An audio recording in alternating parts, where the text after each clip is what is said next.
No sin antes también agradecer la presencia de la maestra Angélica Cuevas. Muchas gracias por su presencia, maestra. Buenos días. Estoy muy agradecida con la doctora Sonia Venegas por haberme invitado. Entiendo que estoy en una mesa de expertos y mi alcance es únicamente como profesora de Derecho Administrativo, pero en fin, hablaremos un poco de un tema que es muy interesante respecto de la seguridad humana y la Guardia Nacional. Hay una definición que provee Alfonso Parejo y Roberto Droni sobre seguridad en general, que me parece muy importante porque la consideran un valor fundante. Y esto se vuelve así porque es el cimiento de cualquier Estado de Derecho democrático. Para el derecho exige que se produzcan definiciones instrumentales y operativas para que se pueda practicar y vivir esa seguridad y además que sea eficaz. Y esa definición que tomo como general para efectos de la presentación del día de hoy nos da soporte para la de seguridad humana.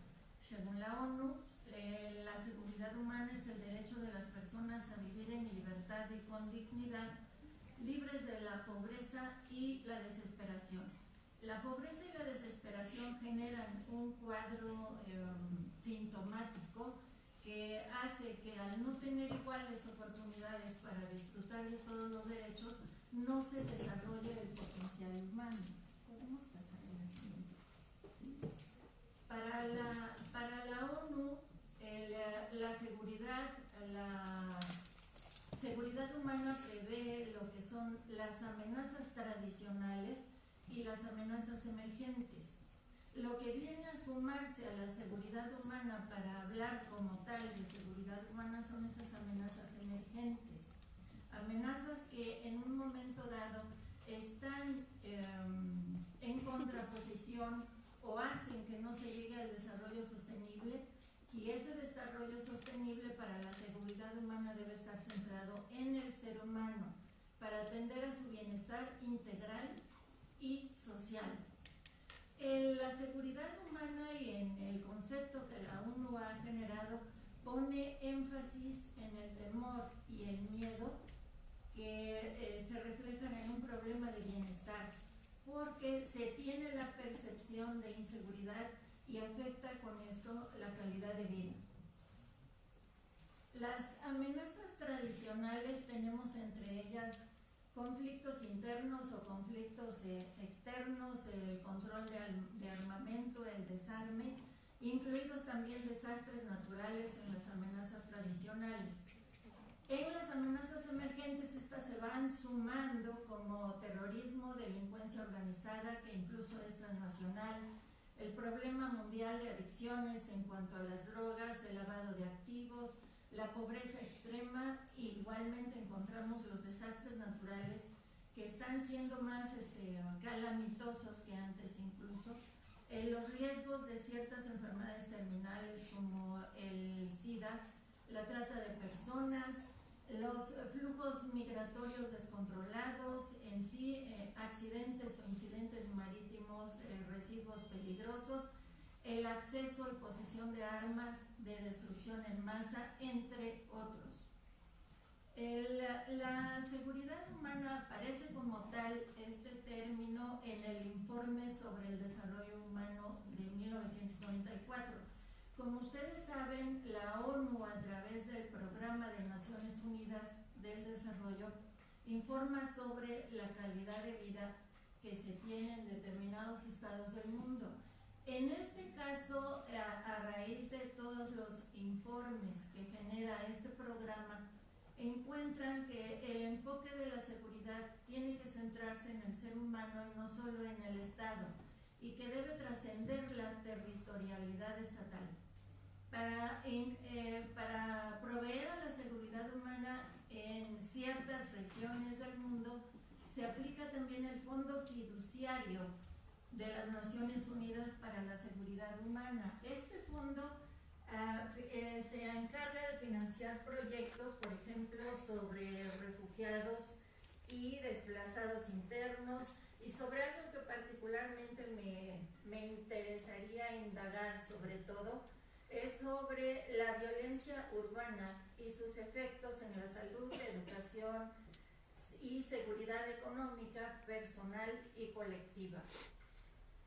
La seguridad humana se compone de 7 ejes temáticos, como 7 son los días de la semana, ¿verdad? Tenemos que hay riesgos y o amenazas a la seguridad humana, tanto sanitarias, medioambientales o comunitarias, económicas. Respecto de la seguridad económica, tenemos que tener muy claro que la pobreza no es condición de la democracia, ¿verdad? La seguridad personal, la seguridad alimentaria y la política son los 7 ejes temáticos para la seguridad humana. Si veo en la Constitución únicamente señalando, por ejemplo, aquí el artículo 21 que me da el sustento de la seguridad pública, encuentro que en cuanto a seguridad pública, que tiene que ver con algunos de esos ejes temáticos que están señalados en la diapositiva, pues me va a reflejar la Ley de Seguridad Nacional, la Ley General del Sistema Nacional de Seguridad Pública, la Ley de Guardia Nacional, pero no puedo soslayar que es muy importante también un documento que es un instrumento, el Plan Nacional de Desarrollo y los programas complementarios. Y si me tengo que referir también a ese Plan Nacional de Desarrollo, tendría que comprender a un artículo 25 constitucional y el 26 constitucional. El 25 constitucional específicamente quiero traer a colación para efectos de esta plática los fines de la rectoría económica y específicamente el ejercicio de la libertad y dignidad de los individuos, grupos y clases sociales, en suma del pueblo, ¿verdad? Y el 26, por lo que me va a reflejar a la Ley de Planeación, de donde brota el Plan Nacional de Desarrollo. Entonces no podríamos estar hablando de seguridad humana si nos alejamos de la planeación y del desarrollo. Se vuelve esto muy importante. Ahora, recordemos que para efectos de seguridad, tendríamos que referirnos específicamente a seguridad pública. Estaríamos conscientes todos nosotros de que se trata de una función pública concurrente entre federación, entidades federativas y municipios. Podemos pasar a la siguiente. Muchas gracias. La seguridad humana tiene ciertos elementos específicos, ciertas características. Disculpen la cantidad de letra que tienen estas diapositivas que siguen, pero cómo poderlos sintetizar, ¿verdad? El eje central es el ser humano, entonces hay que empoderar al ser humano entendiéndolo como esa posibilidad de contar con todas las capacidades y poderlas desarrollar y proteger individual y colectivamente a esa persona o a ese grupo social, y que haya un equitativo desarrollo sostenible y, como dijo también alguno de los ponentes anteriores, la libertad aquí está muy presente. Entonces es libertad frente a privaciones, frente al temor y al miedo, y la libertad de actuar en nombre propio. La seguridad humana complementa la seguridad nacional. Podríamos también agregar en esta parte, es complemento de la seguridad pública, o tal vez pensar, si no fueran complementos, si la seguridad humana va a formar también parte de algo, de otro concepto que no trataremos en esta ocasión, que es el orden público, porque dentro de lo que es el orden público, la seguridad pública es uno de los elementos intrínsecos. Tiene un carácter, y eso es muy importante, multidimensional, multidisciplinario, y crea sistemas. Entonces, pensando en la seguridad humana, está pensando en un manejo sistémico que se vuelve muy importante, no independiente uno del otro. Las estrategias son, por tanto, multilaterales y tienen que basarse en la prevención y el respeto de los derechos humanos. Todos los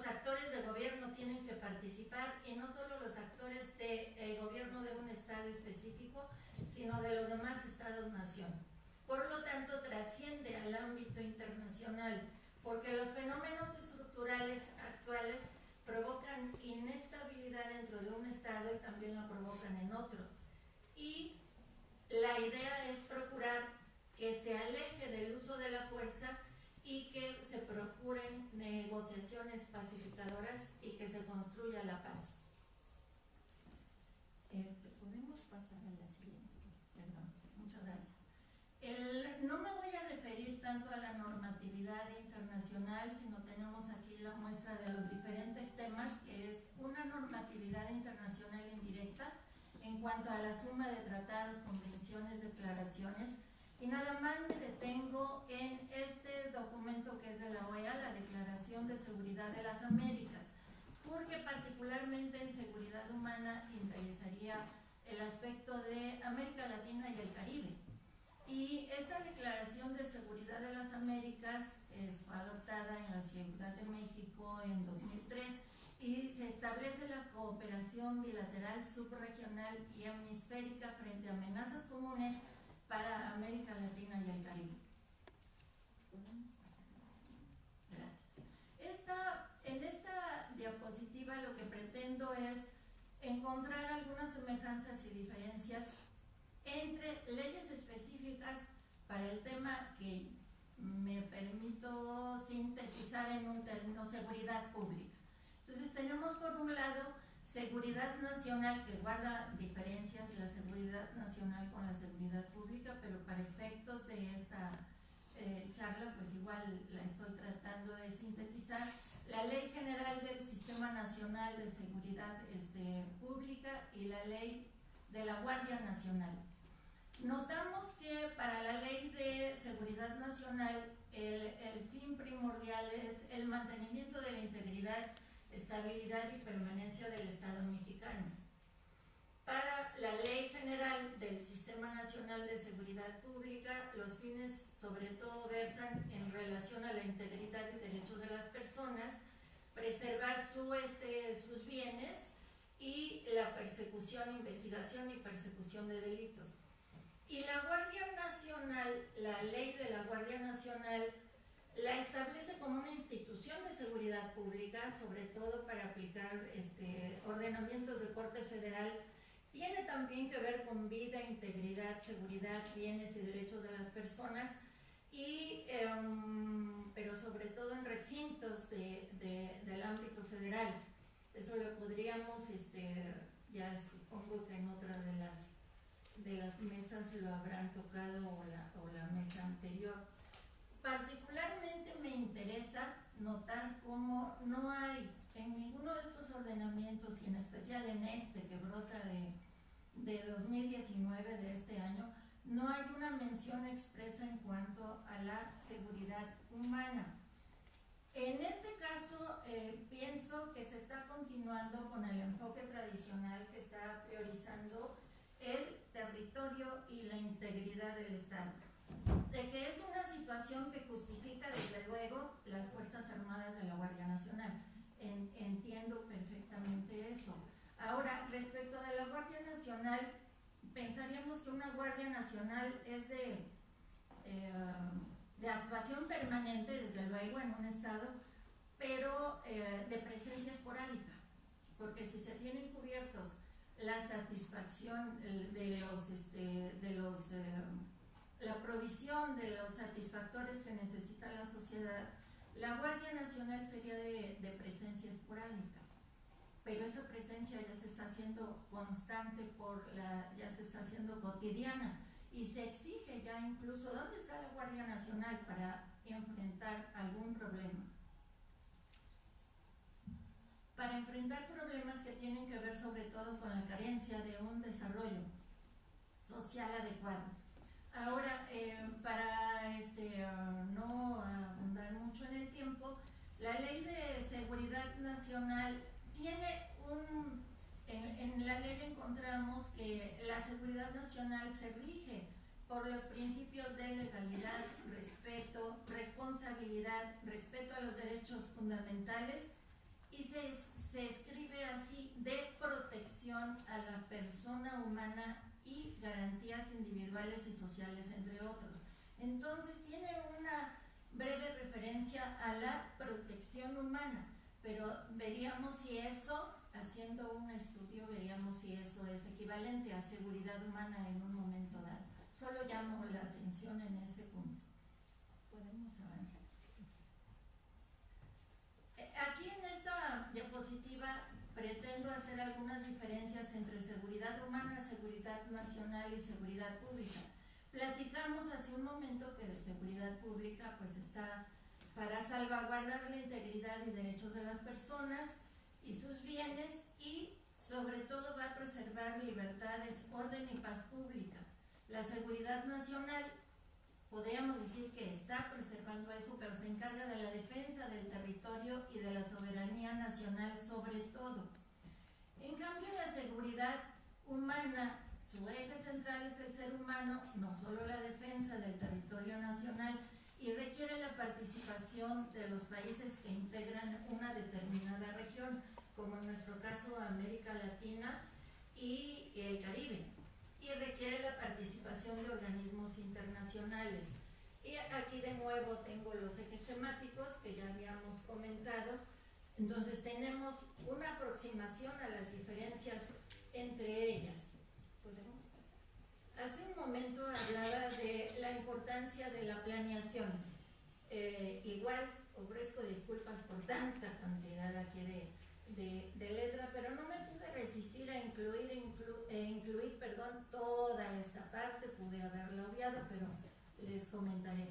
El Plan Nacional de Desarrollo vigente no tiene mención expresa a la seguridad humana. Lo que hace son algunas referencias indirectas, y sobre todo lo considera un tema de política exterior y de soberanía nacional, cuando se refiere a igual la salvaguarda de la integridad de las personas y sus bienes. Y el Plan Nacional de Paz y Seguridad, que específicamente comento en este momento, de acuerdo a la ley de planeación, el término Plan Nacional se va a referir solo al Plan Nacional de Desarrollo, y aquí tenemos un Plan Nacional de Desarrollo y un Plan Nacional de Paz y Seguridad. Ahora, este Plan Nacional tampoco tiene una mención expresa de seguridad humana, aunque sí tiene esta parte de la seguridad de la gente es un factor esencial del bienestar y la razón primordial de la existencia del poder público. El compromiso que tienen las autoridades es garantizar la vida, la integridad física y el patrimonio de los individuos. Y la parte que les decía que no me resistía a dejarla, pues es esta en la que explican perfectamente lo que debía estar haciendo la autoridad en cualquier gobierno que esté dotada de facultades e instrumentos, como se nos señala aquí el Plan Nacional de Paz y Seguridad, dotada de facultades e instrumentos como leyes y reglamentos, organismos de procuración e impartición de justicia, que los tenemos, ¿verdad? Y el uso exclusivo de la fuerza pública. Y se explica cuando las instituciones son incapaces de utilizar adecuadamente tales potestades y herramientas y fallan en su responsabilidad de preservar la vida, la integridad y la propiedad de las personas y las poblaciones, entra en crisis su primera razón de ser, ¿verdad? Y se debilita y se pone en peligro la existencia misma del Estado. ¿Y qué es lo que ha sucedido en estos momentos? Esto que suena tan bonito, pues resulta que el uso exclusivo de la fuerza pública y la aplicación del poder público con las herramientas que tenemos constitucionales, legales e institucionales, pues las autoridades claudican de esto a lo que tienen como obligación ejercer, y dejan un vacío, ¿verdad? Y hay falta, carencia, ausencia de autoridad que nos pueda llevar al orden. Entonces tenemos que en el propio plan se establece que hay necesidad de formular nuevos modelos de seguridad nacional, interior y pública que permitan sustentar estrategias, y esas estrategias deben ser multidimensionales, transversales, incluyentes y necesariamente radicales, en el sentido de que deben ir dirigidas a la raíz de la aguda crisis que enfrenta nuestro país. Pero no encontramos una referencia específica a seguridad humana. Creo que se pudo haber aprovechado en este gobierno, incluso la coyuntura, para establecer también la parte de seguridad humana. No digo que esta parte donde digo que se haya claudicado o que haya un vacío corresponde a este gobierno, lo han hecho gobiernos anteriores también, desde luego, la ausencia de autoridad. Podemos pasar a la siguiente. Otro documento que es importante es la Estrategia Nacional de Seguridad. Tampoco menciona expresamente a la seguridad humana, y esta estrategia es la que contempla la creación de la Guardia Nacional. Vuelve, como ustedes se dan cuenta, a considerar integridad y soberanía nacionales libre de amenazas al Estado.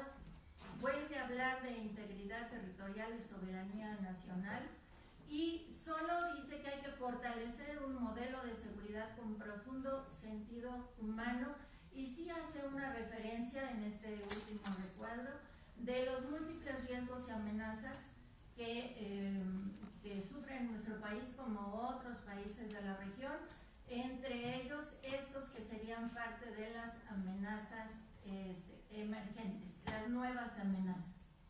Ya para concluir, como consideraciones finales, me parece fundamental que México transite de un enfoque tradicional al enfoque preventivo, sistémico, multidimensional y multidisciplinario, en el que se concibe a la seguridad humana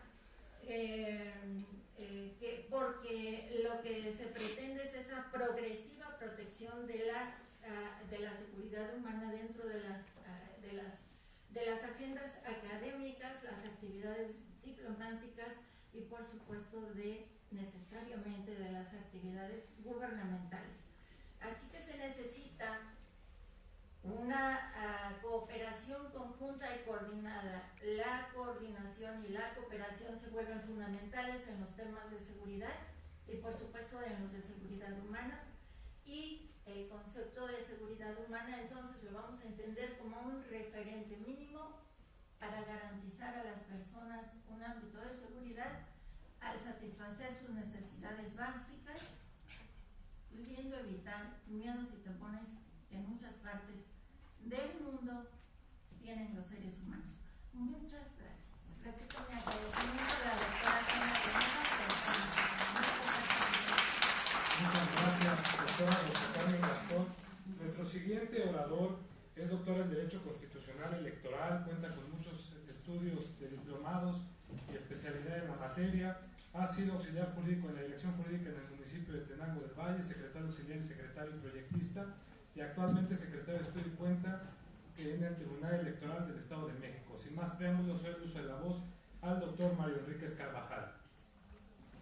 Bien, buenos días, tardes, ya no sé ya en qué tiempo vamos, ¿verdad?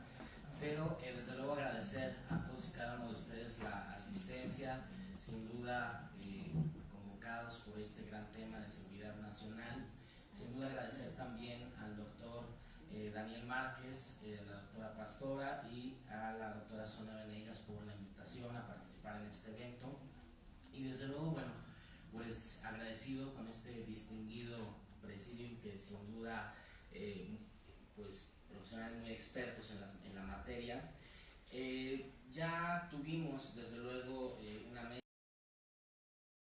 casi se estaba cocinando ya la materia constitucional, la reforma constitucional, y sin duda, bueno, pues en ese marco se estableció una mesa, un primer acercamiento al tema de la Guardia Nacional, que sin duda se externaron una serie de preocupaciones en torno a este nuevo esquema que se planteaba desde el diseño constitucional.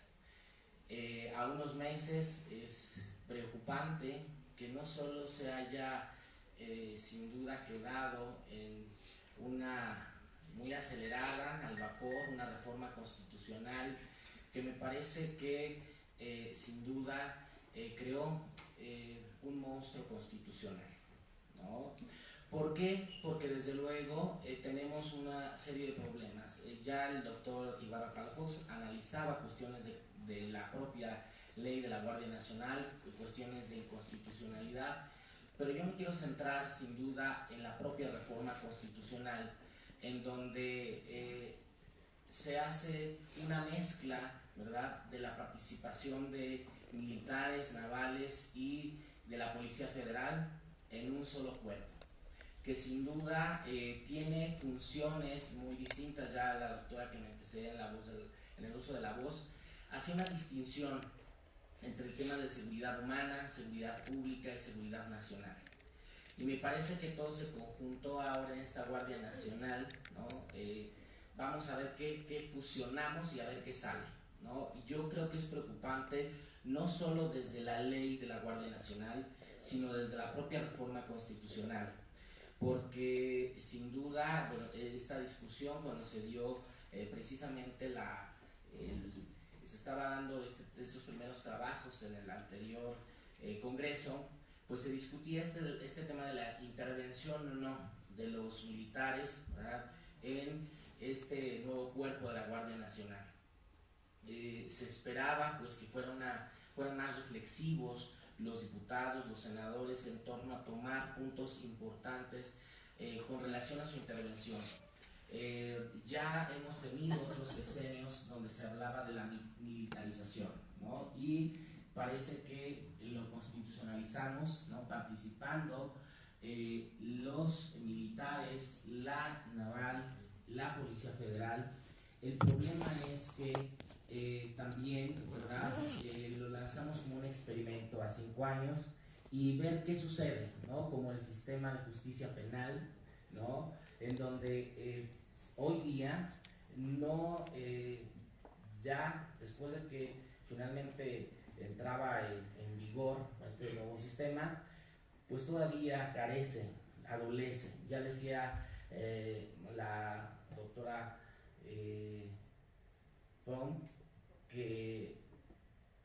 Rangel que no hay una coordinación, no hay una organización, ¿verdad?, en cuanto al establecimiento de la implementación de nuevos modelos, como es este esquema de la Guardia Nacional, con relación a ver cuáles son la funcionalidad de estos nuevos esquemas, nuevos diseños y sin duda, ¿qué es lo que genera? Bueno, pues que se implementen a experimento, como decía ya el doctor Cárdenas en un transitorio de la reforma constitucional. Vamos a ver en 5 años, ¿no? Y también lo decía el doctor Ibarra Palafox, que va a tener, ¿verdad?, un comandante el cual todo apunta, ¿verdad?, a que tenga un diseño, un esquema de la milicia. Si ustedes ven la disciplina militar, es un esquema muy distinto al tema de seguridad pública, un esquema muy distinto porque sin duda tienen funciones distintas y no podemos bajo este esquema, bajo este diseño, revolver para qué están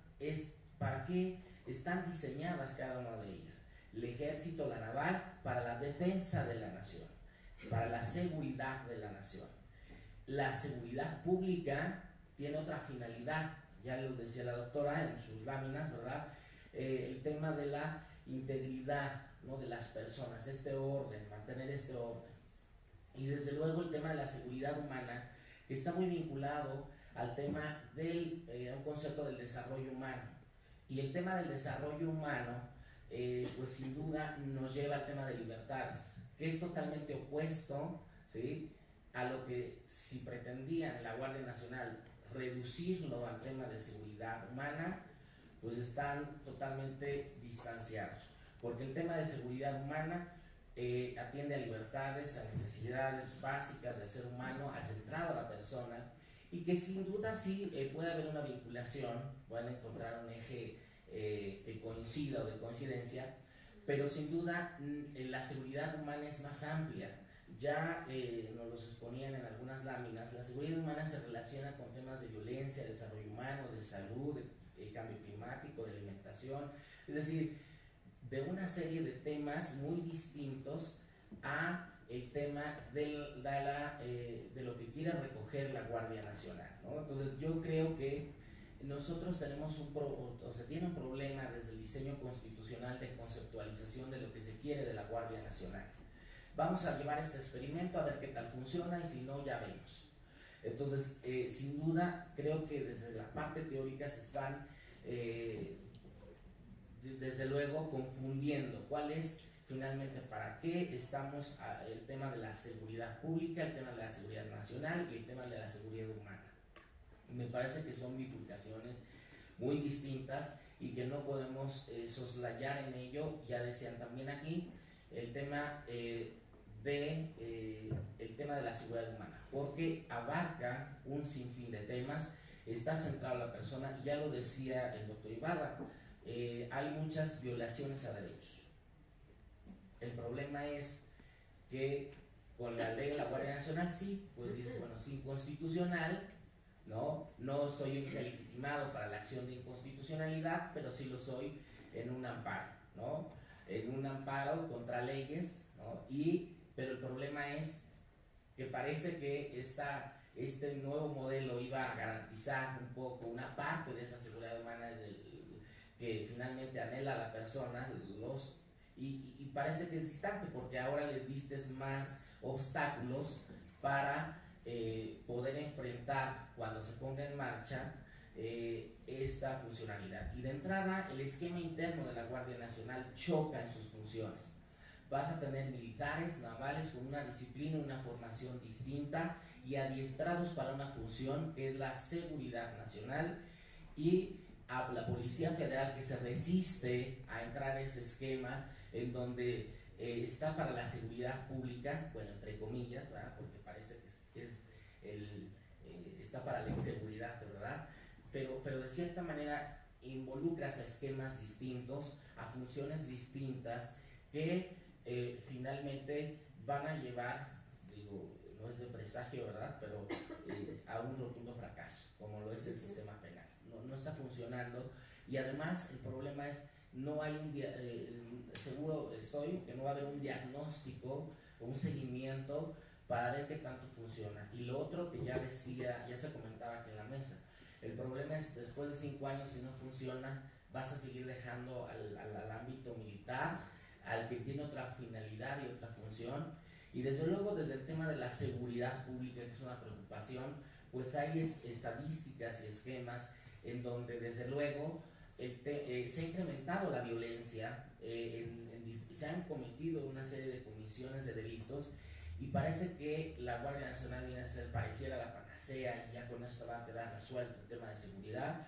Me parece que se está haciendo una irreductibilidad en cuestión de la función que va a tener esta Guardia Nacional, pero lo más problemático es que se está afectando desde la propia reforma constitucional y de la reforma legal derechos de las personas, y que en lugar de generar un fortalecimiento a la persona, a dar y a garantizar por parte del Estado esa integridad de las personas, se está dando todo lo contrario.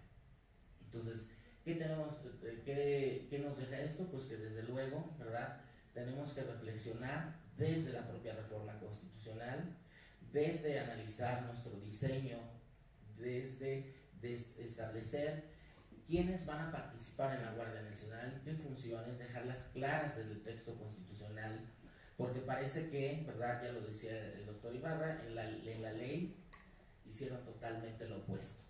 Y desde luego, entonces tenemos que volver a generar una revisión de la reforma constitucional. Si ya le hicieron de la reforma educativa, hacer una reflexión, pues hay que hacer una reflexión si es realmente el diseño que necesita nuestro país, ¿no? Y no, desde luego, obviamente, cuáles son las finalidades y el alcance para lograr armonizar y lograr los fines para los cuales se está pensando esta Guardia Nacional.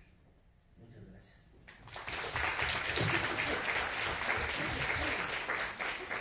Muchísimas gracias, doctor Mario Enríquez. Nuestro siguiente ponente es referencia en materia de seguridad pública y seguridad nacional.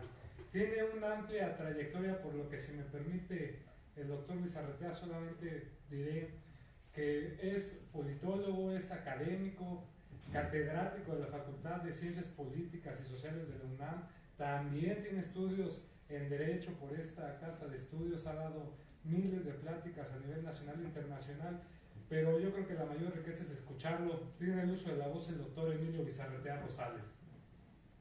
Muchas gracias, maestro Negrete. Muchas gracias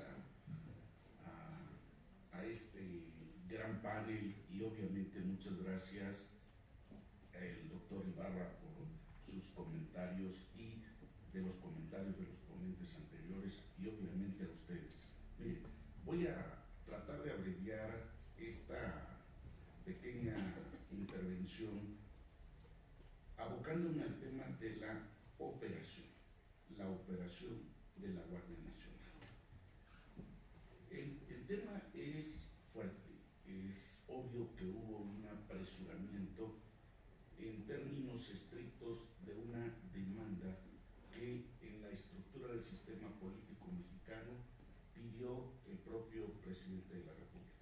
Una solicitud un tanto cuanto apresurada, pero dadas las características de una especie de república imperial, donde el presidente tiene la capacidad de incidir tanto en el poder legislativo y en otros ámbitos del poder judicial, logró que esta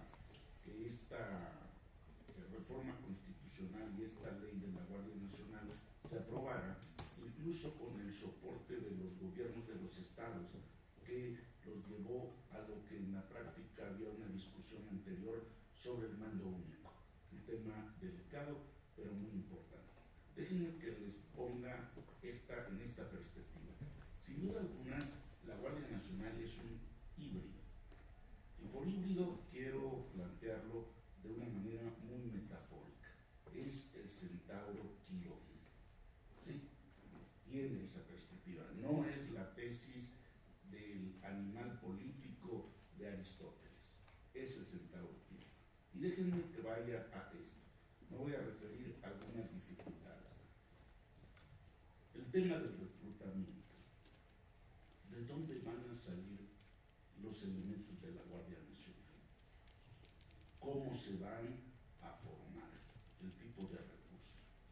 ¿De dónde, en términos estrictos, van a contar con los recursos estratégicos, los recursos económicos, los recursos, vamos a denominarles, no solamente humanos, sino en formación y obviamente en las instalaciones estratégicas que se requieren? La respuesta fue muy sencilla. En el presidente confluye la capacidad, en términos de atribución constitucional, de ser el comandante supremo de las Fuerzas Armadas. Entonces, el presidente decide, a raíz de una serie de discusiones al interior entre la Secretaría de la Defensa Nacional, la Secretaría de Marina, la recién integrada Secretaría de Seguridad Pública, decide que hay que integrarla y hay que hacerla y hay que echarla a andar porque esa es una demanda. El diagnóstico es un tanto cuanto escalofriante. El diagnóstico es muy sencillo. Este es un país en ruinas, lleno de fosas, y hay que hacer algo. Bueno, es un poco sentimentalmente emotivo, pero en algunas zonas es realmente delicado en alguna medida.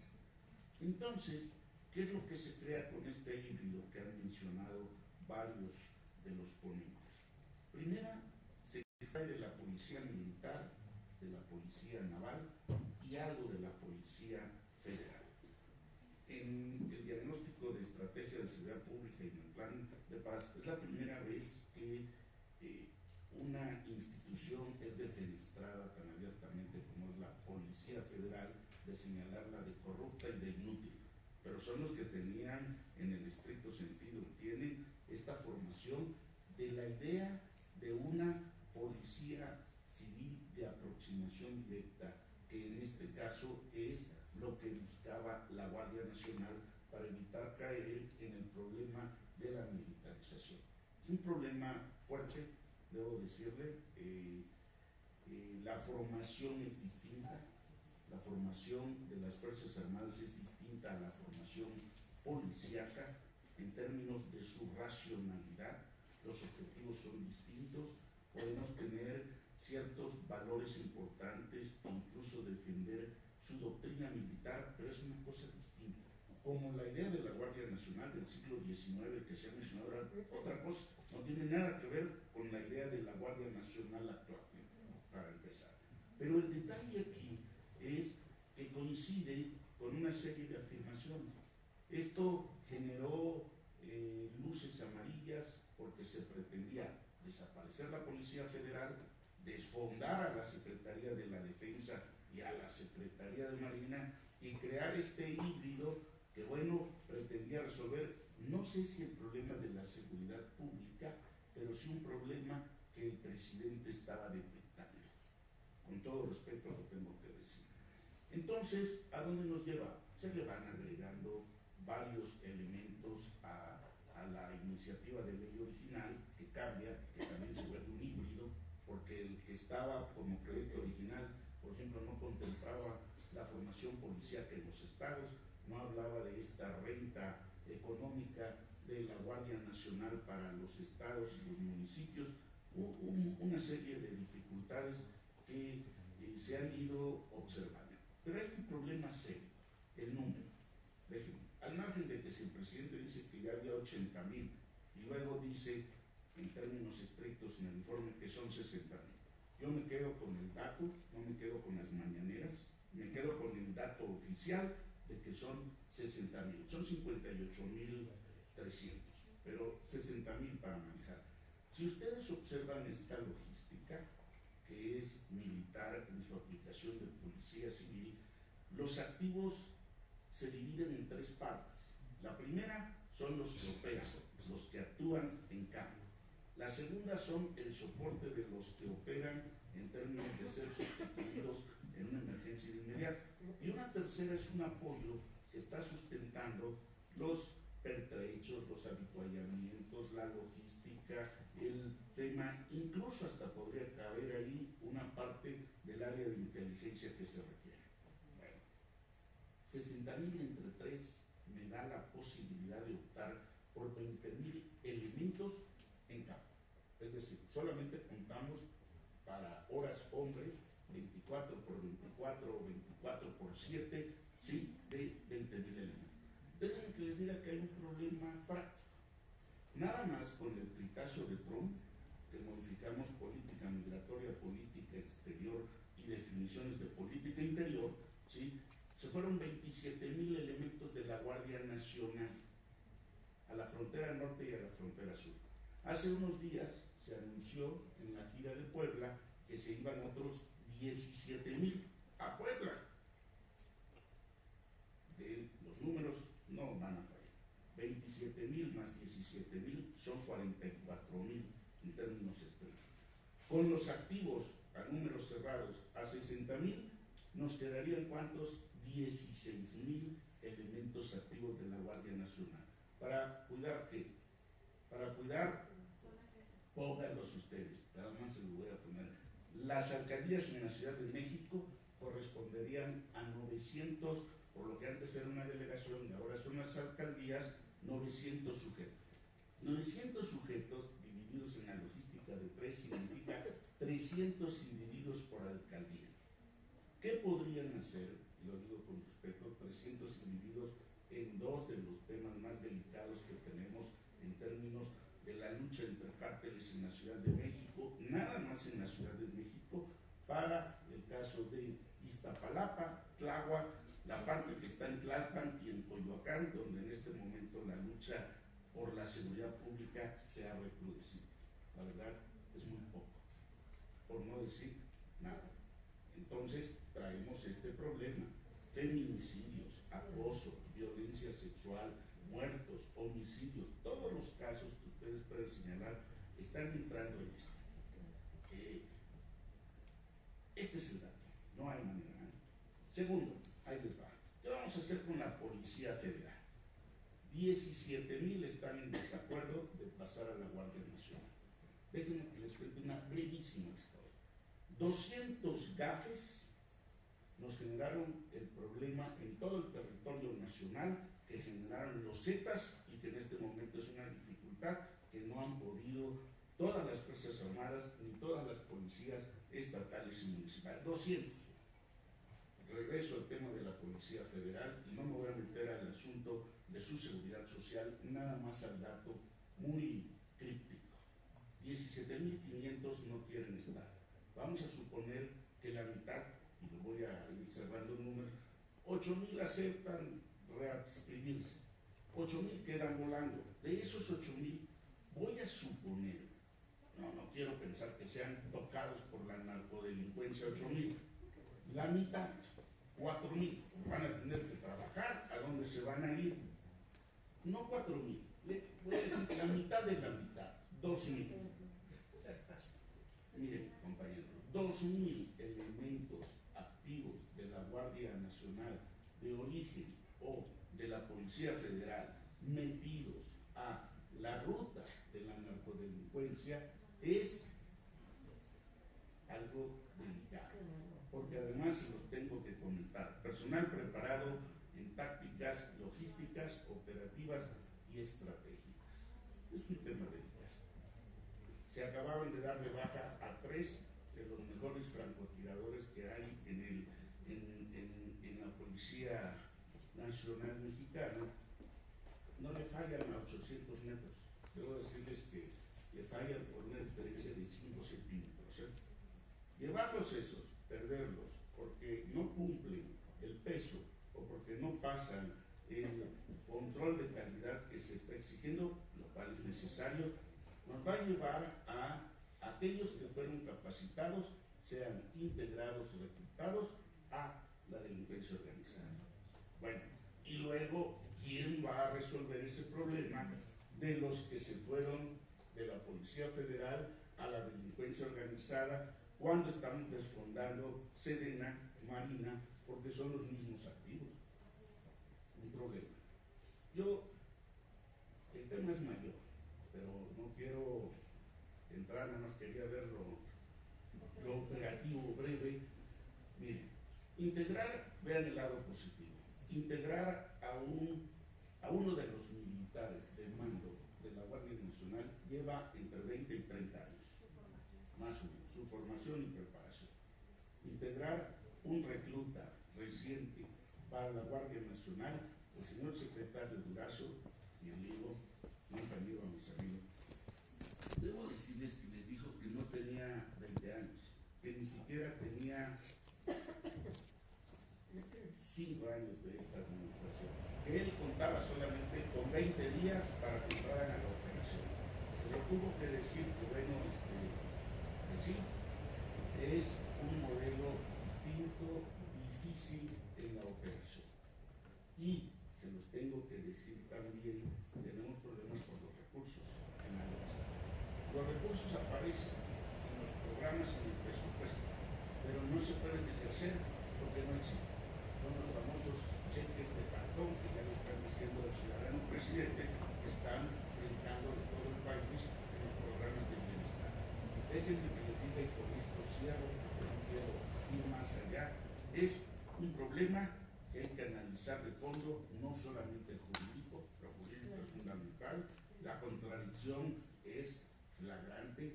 Debo decirles también con cierto conocimiento de causa que las autoridades están conscientes de ello, pero muchos de ellos dicen que, pues bueno, así fue como lo pidió el señor y así salió. Estos son costos muy altos, muy elevados.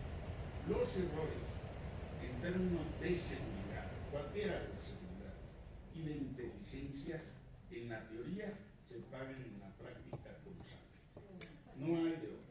Perdónenme, es un tema muy reiterado y hay mucho, pero quería comentarles eso y dejarlos con esa idea que en la operación de la Guardia Nacional tenemos dificultades de fondo, que obviamente hay percepción de las dificultades en la ley y desde luego en las dificultades. No es el problema de que haya 2 planes nacionales de desarrollo, eso es pecata minuta. Quiero que me ayuden a hacer la traducción de un panfleto de carácter político manifiesto para traducirlo en metas políticas en materia de seguridad. Y se van a dar cuenta de las dificultades que hay en este momento para hacer operativa la seguridad en las áreas relacionadas con las Fuerzas Armadas y las instancias de seguridad. No hay policías, tampoco en los estados. Los 80,000 policías que había, esos que dicen que se habían desaparecido, no, los granaderos no desaparecieron, no pueden desaparecer, están instalados en otro lado, por Dios. Yo no discuto, aprecio mucho a Claudia, creo que es un gran esfuerzo, pero la logística en la operación de la Guardia Nacional nos puede generar consecuencias mayores. Aquí lo dejo. Muchas gracias.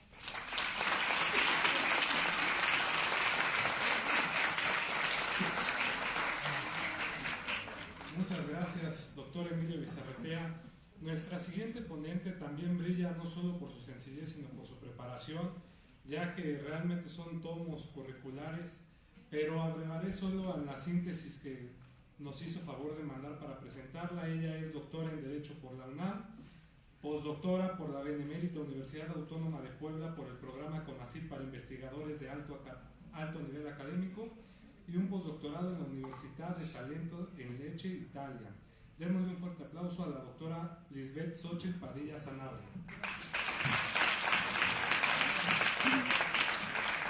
Buenas tardes.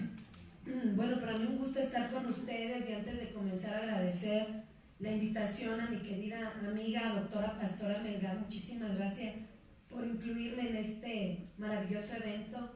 También darle las gracias a la doctora Sonia Venegas, doctora, agradecidísima con usted siempre.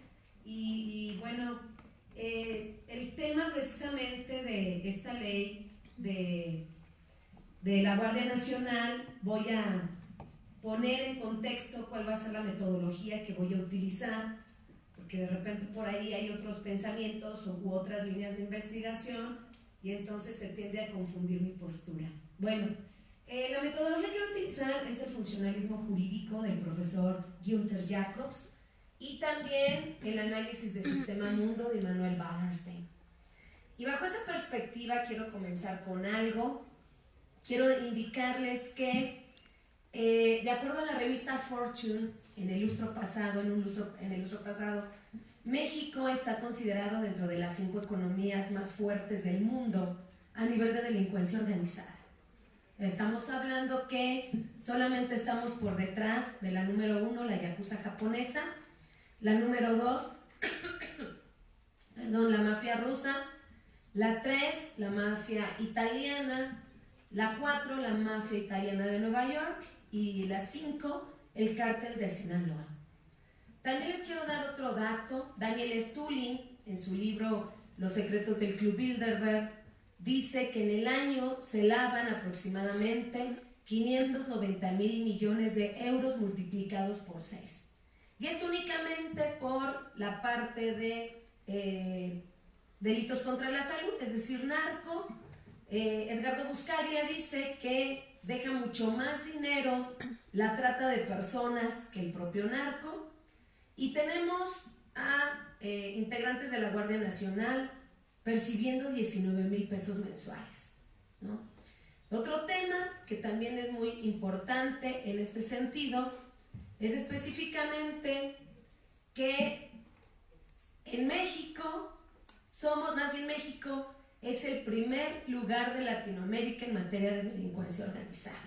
Ok, bueno, pues tenemos un grave problema. El segundo punto que les voy a comentar es que estoy absolutamente de acuerdo con el derecho penal del enemigo en el contexto del funcionalismo del profesor Jacobs. Y lo que se está manejando en la ley de la Guardia Nacional, lo que se está manejando en las nuevas reformas a la Ley Federal contra la Delincuencia Organizada, la parte de la reforma penal fiscal, por ejemplo, no es derecho penal del enemigo. Entonces, no debemos confundir lo que nos dicen que es un derecho penal del enemigo con el verdadero derecho penal del enemigo del profesor Günther Jacobs. ¿Por qué digo que no debemos confundir? Porque cuando se crean normas de derecho penal del enemigo y se insertan en una ley secundaria y en la Constitución que no cumplen con estas características, entonces esas supuestas normas de derecho penal del enemigo violan derechos humanos. Y a propósito de los derechos humanos, el profesor Jacobs indica que si verdaderamente quieres una sociedad a la cual se le respeten los derechos humanos, entonces debes aplicar normas jurídicas de derecho penal del enemigo. Aquí la pregunta es, ¿hacia dónde va dirigida la Guardia Nacional? La Guardia Nacional en el artículo, la ley de la Guardia Nacional en el artículo 9 trae específicamente determinados elementos de técnicas especiales de investigación que únicamente se debieran aplicar, como lo indica el artículo 11 bis 1 de la Ley Federal contra la Delincuencia Organizada. Técnicas de investigación tales como intervención de comunicaciones, intervención de cuentas bancarias, seguimientos de personas, agentes infiltrados, por ejemplo. Y en ese sentido el artículo 103 de la Guardia Nacional nos dice en dónde se puede intervenir comunicaciones, cuáles son los delitos específicos sobre los cuales se puede intervenir comunicaciones. Pero el problema aquí es que la parte de los derechos humanos a nivel constitucional hace una distinción, en específico en el artículo 1 constitucional, que nos indica, usted sabe que el 10 de junio del año 2011 cambia todo el paradigma en materia de derechos humanos, y estoy completamente de acuerdo. En la mesa anterior, no recuerdo el nombre del ponente, pero él decía que no podemos observar ninguna norma jurídica si no es a la luz de los derechos humanos, ¿verdad? De la observancia de los derechos humanos, es decir, los derechos humanos lo es todo. No puede haber una norma secundaria que sea contraria a los derechos fundamentales que prevé la Constitución, y no puede haber una norma secundaria que sea contraria a los derechos humanos que prevé los tratados internacionales de los cuales el Estado mexicano sea parte. Y lo dice el artículo 1 constitucional. Pero también el artículo 1 constitucional nos hace una distinción. Nos hace la distinción entre la parte de un derecho humano de corte garantista y un derecho humano restrictivo. O también le podemos llamar derecho humano de excepción. Y cuando nosotros hablamos de un derecho humano de excepción, no estamos indicando que se viole un derecho humano. Es decir, frente a determinados elementos o a determinados actos que causan gran impacto social en el país, bueno, pues entonces se deben restringir derechos humanos. Es ahí lo que le da nacimiento a esta distinción entre la legitimidad y la legalidad del derecho penal del enemigo y la ilegitimidad y la violación de derechos fundamentales. En este sentido, ¿qué es lo que sucede? Que nos encontramos, no quiero decir en este sexenio, en todos los sexenios nos hemos encontrado, definitivamente en un populismo de orden penal, un populismo también jurídico. Esta distinción en materia de derechos humanos garantista y en materia de derechos humanos restrictivo lo prevé perfectamente la reforma al 2008 a la Constitución en materia penal. La Constitución hace una distinción entre los delitos del orden garantista, en donde se va a aplicar el sistema penal acusatorio adversarial, en donde la carga de la prueba tendrá el fiscal, por ejemplo, en donde la reclusión será excepcional, la medida cautelar de prisión preventiva justificada será excepcional, y la reclusión será en una prisión de mediana seguridad, entre otras cosas. Y en un derecho penal de excepción, bueno, pues la Constitución también nos dice que la carga de la prueba se revierte, por supuesto. ¿Dónde encuentran ustedes esto? En el 20 constitucional, apartado B, fracción quinta, párrafo segundo, que se puede obtener información a través de testigos protegidos, 20 constitucional, apartado B, fracción tercera, párrafo segundo, que se puede denunciar anónimamente igual el mismo 20 constitucional, B, fracción tercera, párrafo primero, que se pueden utilizar las prisiones de máxima seguridad, 19 constitucional, párrafo octavo, y así nos vamos, ¿verdad? Es decir, el derecho penal del enemigo, un derecho que no violenta derechos humanos, pero que creen que se debe aplicar correctamente. Y no se debe utilizar para fines populistas. ¿Por qué? Porque no va a tener los resultados que estamos buscando. ¿Por qué digo fines populistas? Porque la reforma del 27 de mayo de este año a la Constitución y la parte de la ley secundaria de la ley de la Guardia Nacional es derecho penal del enemigo mal aplicado. Un derecho penal del enemigo que no es derecho penal del enemigo y que violenta precisamente la parte restrictiva. Porque tú no puedes aplicar una intervención de comunicaciones si no es con delincuencia organizada y con autorización y en los delitos de alto impacto. Además, no lo digo yo, lo dice el artículo 16 constitucional, párrafo 13. No puedes utilizar la geolocalización en tiempo real para todos los delitos. Solamente tienen que ser para delitos específicos. Y además, ¿qué crees?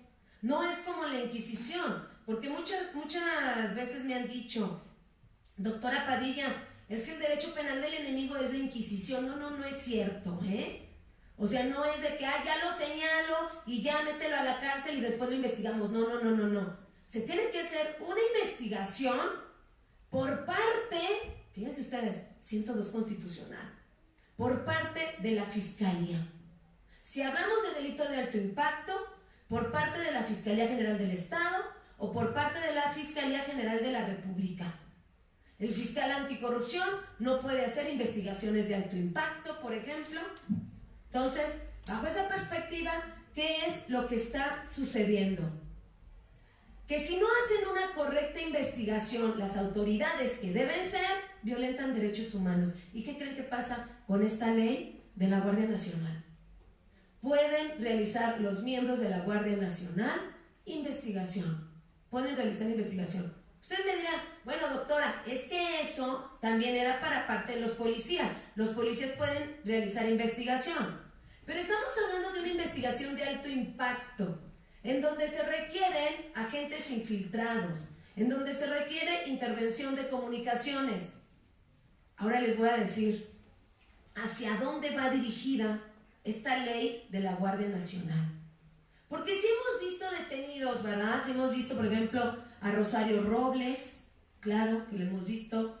Hemos visto a Juan Collado, detenido. Hemos visto también que se está persiguiendo a Lozoya. ¿Pero ustedes han visto algún miembro de la delincuencia organizada? ¿Ustedes han visto que la Guardia Nacional esté en estados de la República con alto impacto criminal, en donde un policía, a pesar de que tienen restringidos sus derechos humanos, nuestros policías municipales ganan como 5,000 pesos, de 5,000 a 8,000 pesos al mes?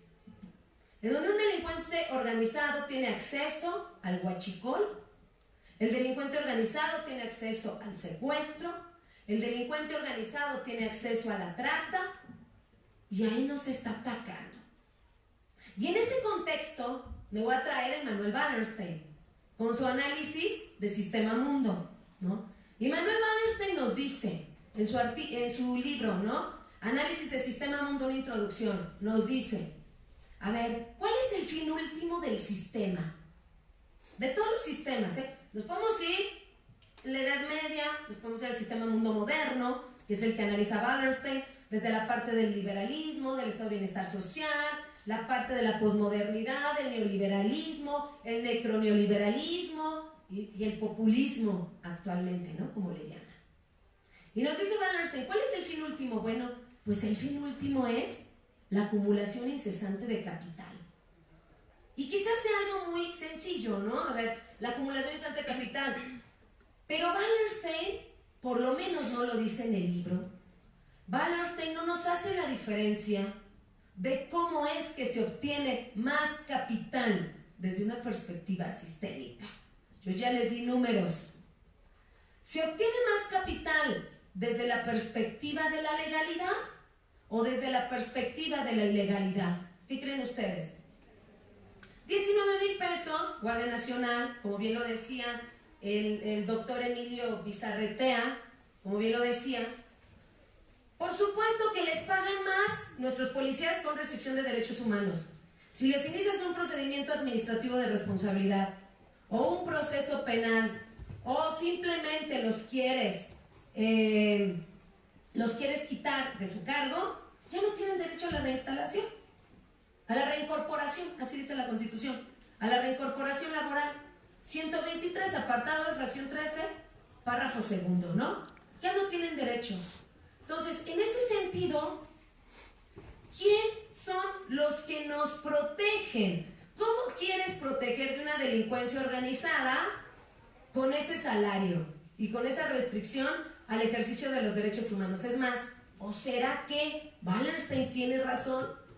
En el sentido de que el sistema, en donde ese sistema está dentro del derecho, ¿verdad? Y el derecho está absorbido o se absorbe por el sistema económico. ¿Será que el derecho está propiciando, fíjense ustedes, más delincuencia organizada? ¿Será que el derecho está propiciando mayor corrupción? No digo, los legalistas y los garantistas en este momento me quieren ahorcar. Oh, doctora, ¿cómo crees? Las normas jurídicas. Pero hagamos un ejercicio, ¿verdad? La reforma penal fiscal, defraudación fiscal, artículo 108, fracción tercera del Código Fiscal Federal, 109, que es defraudación equiparada, más de 5 millones de pesos. ¿Alguno de ustedes puede dejar de cubrir impuestos o pudiera ser capaz de dejar de cubrir impuestos por 5 millones de pesos? Otra pregunta, porque dice el discurso que esta norma va para la delincuencia organizada, porque se pretende agregar al artículo 2 de la Ley Federal contra la Delincuencia Organizada 2 fracciones, 7 bis y 7 ter, en donde en el 7 bis se va a hablar de defraudación fiscal y en el 7 ter de la venta de facturas apócrifas, ¿no? Ya todos aquellos que defrauden por más de 5 millones, 3 o más personas, se va con delincuencia organizada. ¿Ustedes creen que la delincuencia organizada paga impuestos? No, pregunto, digo, porque eso es lo que está diciendo el discurso. ¿Quién puede defraudar al fisco? Los que pagan impuestos, ¿o no? Los formales. ¿A quién tiene acceso? El titular de la UIF, el doctor Santiago Nieto. ¿A la delincuencia organizada? O sea, por favor. Esa norma no va dirigida hacia la delincuencia organizada. ¿Sabes qué? En el artículo 130, última fracción, de la Ley de la Guardia Nacional, dice que la Guardia Nacional podría intervenir comunicaciones en operaciones con recursos de procedencia ilícita. ¿Y por qué lo traigo a colación? Porque el párrafo tercero del artículo 108 del Código Fiscal Federal dice: se podrá equiparar la defraudación fiscal a operaciones con recursos de procedencia ilícita, es decir, lavado de dinero. Se podrán perseguir simultáneamente, es decir, quien defraude al fisco automáticamente está lavando dinero, ¿no? Realizando operaciones con recursos de procedencia ilícita. Y a la inversa. Bajo esa perspectiva, por supuesto que los únicos que pudieran caer en esos supuestos pudieran ser los empresarios, ¿no? Pudieran ser los empresarios. Cuando hablamos de delincuencia organizada, de derecho penal del enemigo, hablamos de que no existen beneficios penitenciarios, por ejemplo. Hablamos de que no existe tampoco ningún acuerdo reparatorio, amigos. Quiere decir que, aunque este empresario pague lo que debe, él no va a tener ninguna medida cautelar, una revisión de una medida cautelar para poder salir de una prisión de máxima seguridad. Porque la única medida cautelar que prevé el 19 Constitución, el párrafo segundo, en delincuencia organizada es prisión preventiva oficiosa. ¿verdad? Entonces, si pagan, de todas formas se queda en una prisión de máxima seguridad. ¿Cuántos años? Artículo 4 de la Ley Federal contra la Delincuencia Organizada. Esto van a estar investigando, sí, ya me acuerdo. Esto van a estar investigando, ¿verdad? Nuestros miembros de la Guardia Nacional. Esto van a estar investigando nuestros empresarios. Operaciones con recursos de procedencia ilícita. ¿Cuáles son los delitos más criminalizados en México? Están en el 4 de la Ley Federal contra la Delincuencia Organizada. Secuestro, trata, huachicol, narco o delitos contra la salud y operaciones con recursos de procedencia ilícita. Quiere decir que no solamente tenemos un problema de seguridad, sino que este problema de seguridad también es un problema económico. ¿Cuántos empresarios ustedes creen que quieran invertir en nuestro país con esta norma y la Guardia Nacional persiguiéndolos? ¿Qué van a hacer los empresarios mexicanos, nacionales, los que quieran? Se van a ir del país. ¿Saben el caos económico en el que podemos caer? Pero son normas populistas. Cierro con esto, porque nada más tengo un minuto. Nos equivocamos gravemente. Digo nos equivocamos toda la sociedad. Al no poner candados en la Constitución. No por este gobierno, por todos los gobiernos. No debemos permitir jamás la mayoría de un partido en el Congreso. Porque van a ser normas de estas. Y ya cierro, 30 segundos me quedan. ¿Por qué en Alemania, en 1919, la Constitución de Weimar, una constitución, nosotros les ganamos en temporalidad en 1917, una constitución con gran protección a la cuestión humana, no puedo decir derechos humanos, a la cuestión humana, seguridad social, seguridad económica? ¿Por qué de ahí pasaron a la Alemania nazi? 1919, la Alemania nazi en 1935.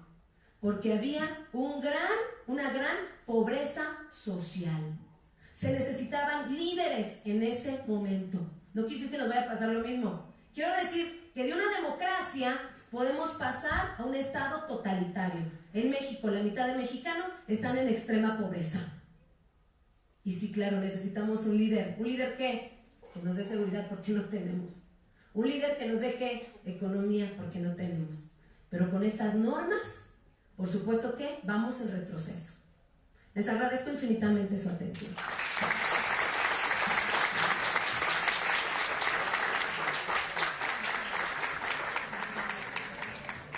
Muchas gracias, querida doctora Liz Padilla.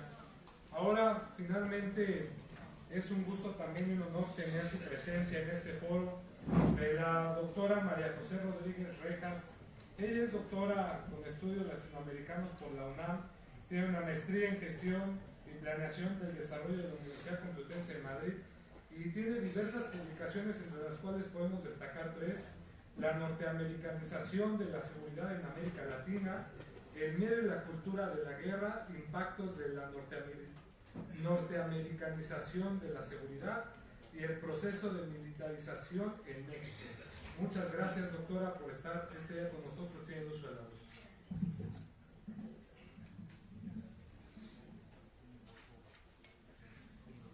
Bueno, yo agradezco mucho la invitación.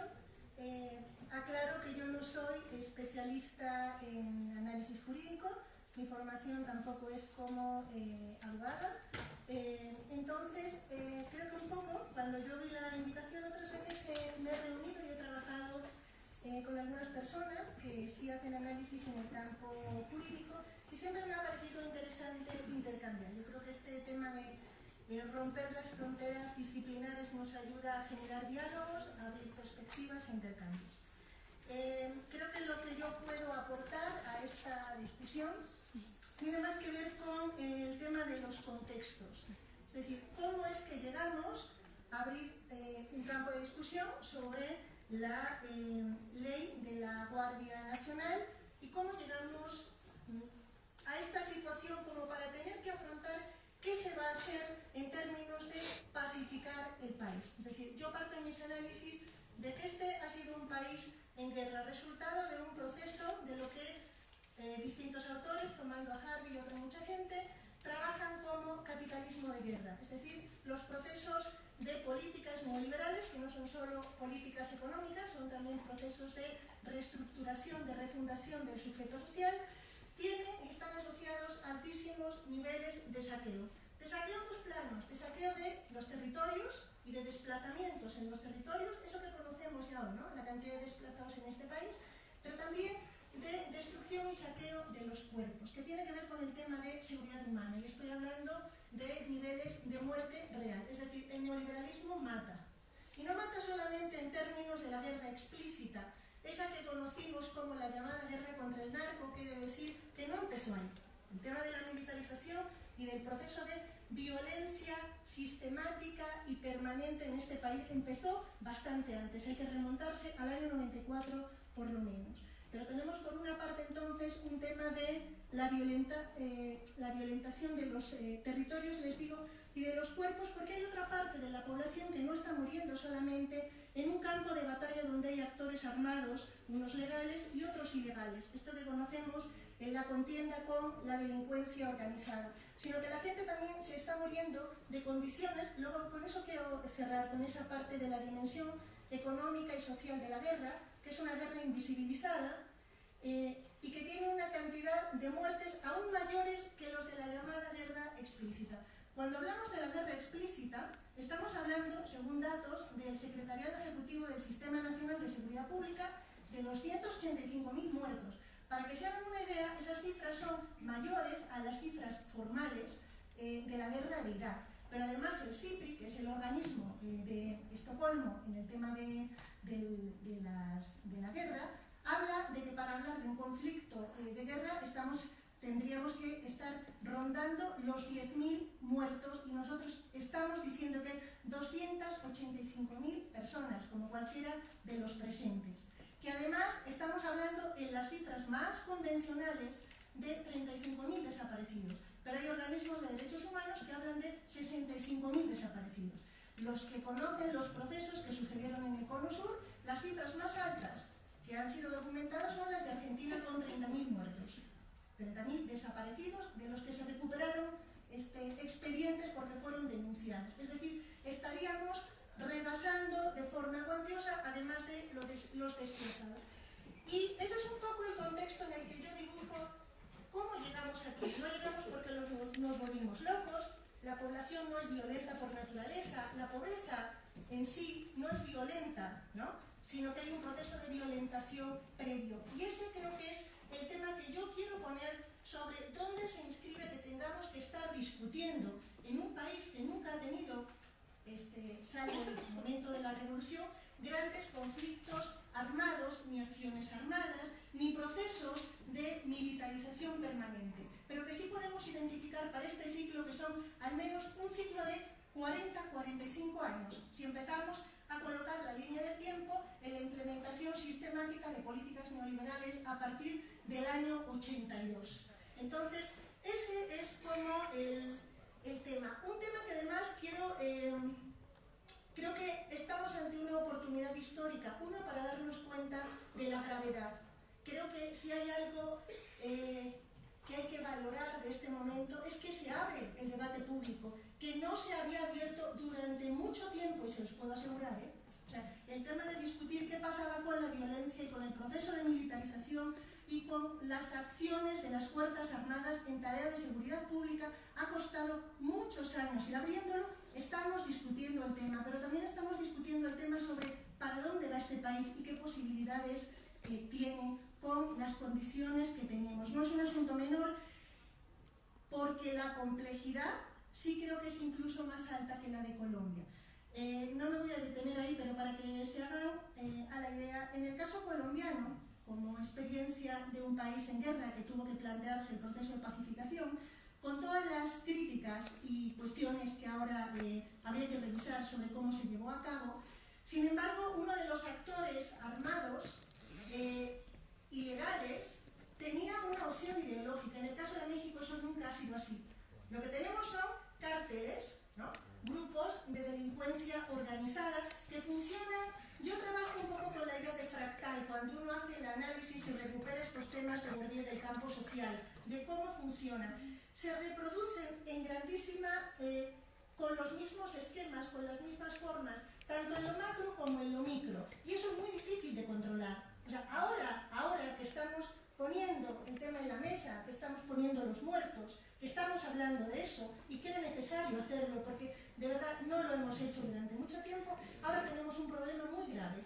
Porque ahora resulta que la cadena de mando no funciona ideológicamente como ha podido funcionar en el caso de Colombia. Ahora lo que tenemos son grupos organizados que funcionan a partir del saqueo, del mismo saqueo que una parte del sector formal y empresarial de este país ha llevado a cabo, ¿eh? Eso también hay que decirlo.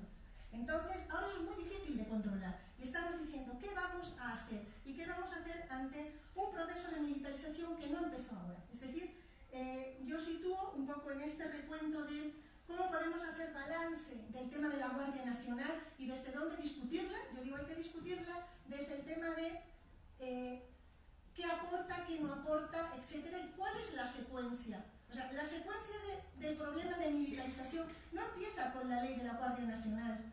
El problema de los no controles legales o la evasión de la rendición de cuentas a los aparatos jurídicos, legislativos, etcétera, tiene una larga trayectoria. Para que se hagan una idea, si hablamos de estado de seguridad conformado, en el año 96, cuando aparece la Ley Federal contra la Delincuencia Organizada, ahí ya se establece un vínculo explícito entre seguridad pública y seguridad nacional. Y eso tiene que ver con las concepciones de seguridad y defensa con las que se estaba operando. Y nosotros nos insertamos como país en el marco de un proceso de dependencia con los vínculos con Estados Unidos, que no son solamente vínculos políticos o diplomáticos, ahora ya son vínculos institucionales y legales que se expresan en ASPAN, que se expresan en Iniciativa Mérida, que se expresan en el proyecto Mesoamérica, que tiene una dimensión de seguridad sobre los famosos corredores estratégicos. Estamos hablando de algo que no empezó ayer, estamos hablando de un proceso acumulativo. Eso es lo que nos enseña la historia y eso es lo que creo que tenemos la responsabilidad de enfrentar ahora para ver cómo criticamos y cómo rescatamos cosas, porque en el barco vamos todos juntos, ¿no? Y el barco tiene condiciones de verdad muy, muy graves sobre la situación en la que estamos. Entonces, ahí yo no me puedo detener en el tema del vínculo entre seguridad nacional y seguridad pública y cómo se ha construido. Yo he trabajado cosas, si a alguien le interesa, le comparto documentos sobre esos lineamientos de las estructuras de integración de seguridad y económica con Estados Unidos. Y lo que quiero también recuperar es que hay cosas que nos encontramos en este momento, como las intervenciones de comunicación privadas, y que, sin embargo, están ahí en el texto también de la Ley Federal contra la Delincuencia Organizada, y que decían cosas tales como, desde el año, estamos hablando del año 96, no de antes de ayer, decía que se autorizan las intervenciones de comunicación privadas, y dice en el artículo 18 que abarcan de forma oral, escrita, por signos, señales o mediante el empleo de aparatos eléctricos, electrónicos, mecánicos, alámbricos o inalámbricos, sistemas o equipos informáticos, así como por cualquier otro medio o forma. Y ustedes, que son especialistas en derecho, saben mucho mejor que yo lo que significa incorporar esas cosas. Algo similar nos vamos a encontrar después cuando se lleva a cabo la reforma del Código Penal y cómo se define el tema del terrorismo. Que de decirles es una copia, y una copia quiere decir un calco de la definición de terrorismo que se incorporó en la legislación estadounidense. En nuestro caso fue un poco peor, porque además de terror se agregó el tema de alarma o temor, con lo que eso significa jurídicamente en su momento. Entonces, eso es algo que les digo, ya está, viene de ahí, y hemos tenido otros temas. Está el tema de la Ley de Seguridad Nacional del año 2005, donde igualmente aparecía el tema del acceso a la información y a las acciones de inteligencia, con prácticamente ningún control sobre lo que se estaba generando ahí, y también se hablaba de las intervenciones de comunicación, incluido algo que se ha citado aquí, la información anónima, es decir, se estaban legalizando prácticas sin apenas restricciones que tenían muy pocos niveles de control. En la reforma del Código Penal, no en la última versión del año 2015, sino ya desde el año 2007, el término explícito de seguridad pública se sustituyó por el de seguridad nacional. O sea, esos términos ya están integrados en una parte de la normativa legal y están integrados en una parte de esos acuerdos internacionales. No estoy diciendo que esté bien o no, ¿sí? Estoy diciendo que estamos ante un nivel de complejidad que tiene ese nivel de embrollo a estas alturas, y además se hacía para ello referencia a que eso estaba vinculado y había que ponerlo en concordancia con la Ley de Seguridad Nacional que se había aprobado un año antes. Pero además luego llegamos a la conformación de un cuerpo particular que era un cuerpo policíaco-militar, cuando ya llevábamos años donde a las Fuerzas Armadas, que era la única institución que más o menos en los estudios de opinión aparecían con una aceptación, un nivel de reconocimiento respetable, se las había ido incorporando al proceso de combate a las drogas, antes de 2006. Luego a partir de ahí la espiral se profundiza muchísimo. Y lo que supimos con eso es que se empezó a dañar una institución que no es cualquier institución, es una institución que está armada y que además es una institución garante del Estado en la forma en que lo conocemos. Entonces llega el año 99 y se crea la Policía Federal Preventiva. Ese fue el primer cuerpo que se creó, el antecedente de la Policía Federal. Hay que acordarse, hoy estamos diciendo la cantidad de efectivos, hoy podemos hablar del número de efectivos que hay en el tema de la Guardia Nacional. Con el tema de Policía Federal Preventiva, en verdad nunca supimos cuántos efectivos militares conformaban la Policía Federal Preventiva. Ese fue un debate que aparecía en los medios y en el que no hubo claridad ni transparencia. Y en el tema de policía, de la Ley de Policía Federal del año 2011, teníamos que por supuesto ya se incorporaba el tema de agentes encubiertos, el uso de la información satelital, en telefonía, en internet, las georreferenciaciones, el tema de inteligencia preventiva que implicaba recabar información en lugares públicos a través de cualquier herramienta, año 2011, además de las escuchas particulares y prácticamente sin ningún control al respecto sobre cómo eso operaba y quiénes lo operaban. Después tuvimos el tema de la Ley de Seguridad Interior, ¿no? Que queda abolida, inconstitucional y que esa ya habría un campo. Y hoy estamos ante algo que es la Ley de la Guardia Nacional. Este es el camino, ¿no? De cómo llegamos aquí y cuál es nuestro contexto. Yo no quiero plantear el debate en términos de blanco-negro, o sea, lo quiero plantear en términos de la complejidad que tiene. Creo que hay cuestiones que efectivamente son contradictorias y que hay que revisar con seriedad, como el tema de que es una institución de seguridad pública y carácter civil, pero efectivamente está integrada por cuerpos, por miembros de la Marina y por miembros del Ejército, que sí tiene una estrategia militarizada. También yo les confieso que tendría una crítica a la militarización social, la he tenido siempre, pero hoy por hoy también creo que hay que ser muy claros. La forma de parar lo que hay ya no se hace con la policía convencional. O sea, estamos en ese nivel de destrozamiento de un país. A eso hemos llegado. O sea, ahora el problema, en serio, de verdad, sí es un problema grave que tiene muchas aristas sobre cómo eso se va a poder enfrentar, porque no es fácil. Cuestiones que a mí me parece que tienen continuidad con lo que aparece en la Ley de la Policía Federal, efectivamente, cosas que se han citado, el tema de las formas de recabar información en lugares públicos a través de cualquier herramienta, que también estaba, el tema de la generación de inteligencia preventiva, que implica procesar y analizar la información recabada, etc. El tema de las operaciones encubiertas y los usuarios simulados, que siempre tienen muchos problemas del control de esos hechos, o el tema de poder solicitar los informes y documentos para fines de investigación en el sentido de lo que se ha planteado, así que sobre eso no me voy a extender. Cambios que me parece que son importantes, que hay que revisar y que ustedes como especialistas en Derecho yo creo que tendrían muchos comentarios muy interesantes que hacer. Algo que yo no me he encontrado hasta ahora en los anteriores documentos legales son especificaciones sobre control y formas de funcionamiento. Por ejemplo, este tema de que la investigación de los delitos se hará bajo conducción del Ministerio Público, con todos los asegúnes que tiene, eso ni siquiera existía antes. Que tengan la función, dice, de ser auxiliares en el Poder Judicial en el ejercicio de sus funciones. Los niveles de autonomía previos eran aún mayores. No estoy justificándolo, ¿eh? No sé si me estoy explicando. No estoy planteando si estoy a favor o si estoy en contra. Estoy diciendo tenemos un problema, esto está, y eso tiene muchas aristas en términos de qué se recupera, qué se transforma, etc. Y el tema que a lo mejor en otro país y en otra parte puede parecer una cosa muy tonta, pero es este de poner a disposición de las autoridades competentes, y dice, sin demora, a las personas y los bienes, y que haya un registro inmediato. O sea, vivimos en un país donde sabemos que la práctica de la detención ha implicado hasta el día de hoy que uno puede ser presentado varias horas y a veces días después de la detención y ser trasladado de una patrulla a otra. Es decir, estamos hablando de esas cosas, ¿no? Por lo menos que algo conste en el texto de la ley. También la obligación de emitir informes al Ministerio Público. O sea, lo que sabemos en el mundo de las ciencias es que es fundamental documentar. Si no hay documentación, no hay hecho. Y si no hay hecho, no hay nada que hacer, ¿no? Y en el mundo del derecho también. O sea, esta obligación de que hay que rendir informe escrito, que significa también, ¿no?, una posibilidad de reclamar y darle seguimiento a los procesos.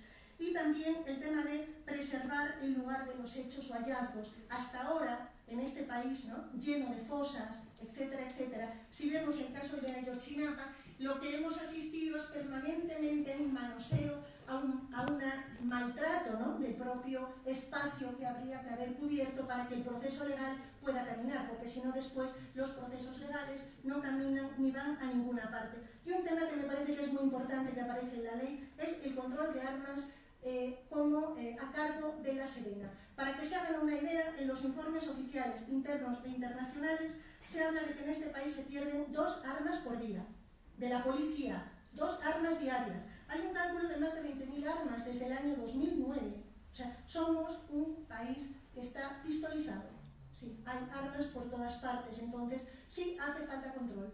Donde hay muchas cuestiones que habría que revisar, efectivamente, en la forma precipitada, en el tipo de personal, en cómo se integraría un cuerpo de seguridad, donde en verdad se cumplan los controles de confianza, donde en verdad haya procesos de formación a los que se hace referencia en el documento, de capacitación y de profesionalización, que sí sean cuidadosos. Porque también, si esos procesos los lleva a cabo la Sedena, recordemos que la Sedena sigue siendo un cuerpo militar, que es lo que le correspondería. Entonces, ese tema de la formación no es un tema menor.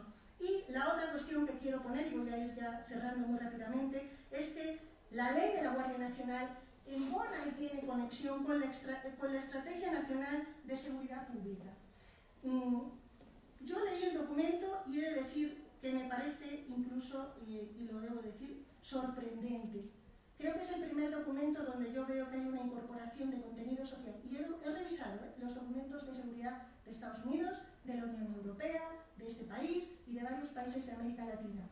Que luego eso se lleve o no a la práctica, esa será una parte de la discusión. Pero el documento creo que tiene cosas interesantes que hay que revisar. Porque sí parte de una concepción de seguridad que incorpora este tema que ustedes pusieron como nombre del evento, seguridad humana. Es decir, el tema de la seguridad no es solamente lo que conocemos como seguridad pública, sino que tiene dimensiones que tienen que ver con pobreza, corrupción, la reactivación del sistema de justicia, ¿no?, de este país, que ha sido demolido internamente durante muchos años en cuestiones como las que estamos viendo en estos últimos días en prensa, etcétera, etcétera. El tema de considerar como objetivos de seguridad la garantía de empleo, de educación, de salud, de bienestar, la regeneración ética de la sociedad. O sea, estamos hablando que hemos asistido, ¿no?, a un proceso de destrucción de la condición de ciudadanía de miles de personas y de banalización de la violencia, de la corrupción y del maltrato. Y lo hemos presenciado durante varias décadas, ni siquiera ha sido un año o 2, no me parece un tema menor. Plantearse el tema de la construcción de la paz y el tema de reformular el combate a las drogas, no desde una perspectiva punitiva, sino desde una perspectiva preventiva, e incluso uno sospecharía, por cómo se dice ahí, de legalización de ciertas cuestiones. Creo que ahí se reconoce explícitamente que el gran problema ahora, de algo que alguien mencionaba en la mesa de la delincuencia organizada, ya no es el negocio de la droga, es que es un holding. Es que ahora estamos hablando de trata de personas, trata de órganos, etcétera, etcétera, etcétera. Y esto es como la parte legal. Cierro con la dimensión económica y social que creo que habría que discutir en esta Estrategia Nacional de Seguridad y también discutir en espacios como esta facultad, que son muy importantes en el ámbito del derecho y que tienen que ver con la garantía de vida de muchas personas, si yo recupero la dimensión económica y social de la seguridad y de la inseguridad en este país. Les cuento lo siguiente. Los datos de las muertes físicas reales derivados de estas políticas de 45 años de implementación ascienden a muchos cientos de miles cuando uno hace el recuento. Y voy porque no todos son datos de instituciones oficiales, nacionales e internacionales. Los niños muertos por desnutrición en este país ascienden a 35.000 niños en el periodo de 1990-2009. La muerte infantil de menores de 1 a 5 años cada año ha sido, y la cifra es del año 2016, de 13.2 por cada 1.000 habitantes, 1.000, en un país que tiene 120 millones de personas. Saquen la cuenta haciendo la correlación. Un obrero en este país se muere cada 8 horas, es decir, hay 3 obreros muertos al día. Eso tiene que ver con el tema de la reforma legal y de las condiciones de trabajo, y hay 47 accidentados, que no sabemos ni en qué condiciones quedan, si tenían contrato, si no lo tenían, si tienen seguro social, si no lo tienen, si van a morirse antes, no sabemos ni en qué condiciones quedan. Tocamos a 21 médicos por cada 10.000 habitantes. Cuando uno luego dice, la gente se muere a edades a las que no correspondería morirse, o se muere por algo que no tendría que morirse, tiene que ver con este tema de lo que se financia o no se financia, del dinero que se ha robado o no se ha robado. Los gastos, el nivel de gasto en salud de este país durante décadas, son datos de la CEPAL, ha estado en el menor nivel de América Latina y en situaciones equivalentes a las de El Salvador, Haití y Honduras. Y por años el gasto social, también dato de CEPAL, dice que ha sido el más bajo de América Latina, solo equiparable con República Dominicana y El Salvador.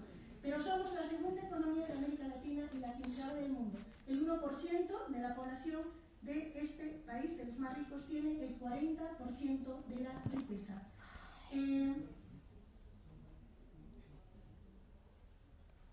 Solamente les voy a dar 2 datos más. El nivel de suicidios es uno de los más altos del continente, 7.1 personas por cada 100.000 habitantes. Y además de las muertes físicas, donde por infarto, por ejemplo, se mueren 80.000 personas al año, multipliquen eso por varios años. No estamos hablando solo de un problema de alimentación, estamos hablando de un problema de estrés laboral que ni siquiera se contabiliza, cosa que los japoneses han empezado a hacer, porque somos el país del mundo, ese puesto hemos tenido más de una ocasión, donde se trabaja mayor cantidad de horas por persona por día. O sea, el problema no es individual sobre si alguien come más carnitas en la semana o no. Hay un problema social que mata. Mata la diabetes, donde se ha permitido, ¿no?, vender azúcares para las compañías refresqueras, que significa la muerte de 100.000 personas por año.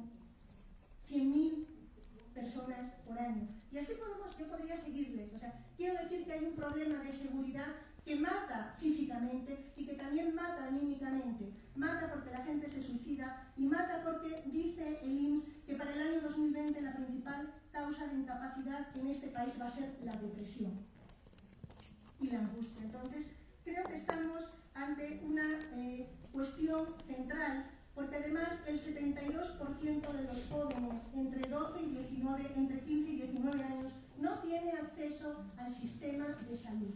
Es decir, eso también hace que uno se muera. Ese creo que es un tema que hay que incorporar al debate sobre seguridad y sobre seguridad humana y empezar a revisar toda la legislación que corresponde con esos temas, porque ahí depende de que vivamos o muramos, o en qué condiciones vivimos, y si nos merecemos vivir en condiciones mucho mejores de las que está viviendo hoy en día buena parte de la población de este país. Muchas gracias.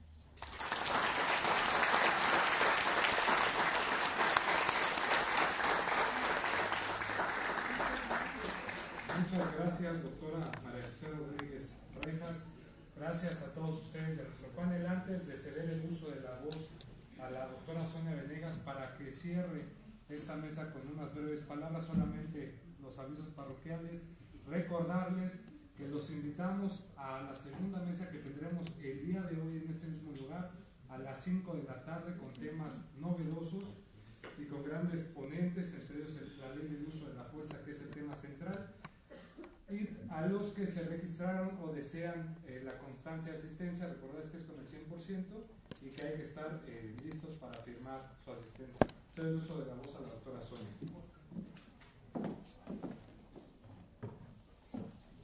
Bueno, brevemente, agradecer a todos los ponentes de la mesa 1 en sus 2 bloques, el tiempo, sus conocimientos, la dedicación, el entusiasmo que tienen, a los coordinadores del evento, al doctor Daniel Márquez, que ha estado presente en todo el evento, pero no quiere estar aquí en el presidio, no sé por qué, la doctora Pastora Melgar, el doctor Jaime Cárdenas también, a las autoridades de la Facultad de Derecho, a nuestro director, a nuestro secretario general, a la Secretaría de Asuntos Estudiantiles, todo el equipo de Secretaría General que desde muy temprano nos han estado apoyando también de una manera muy dinámica.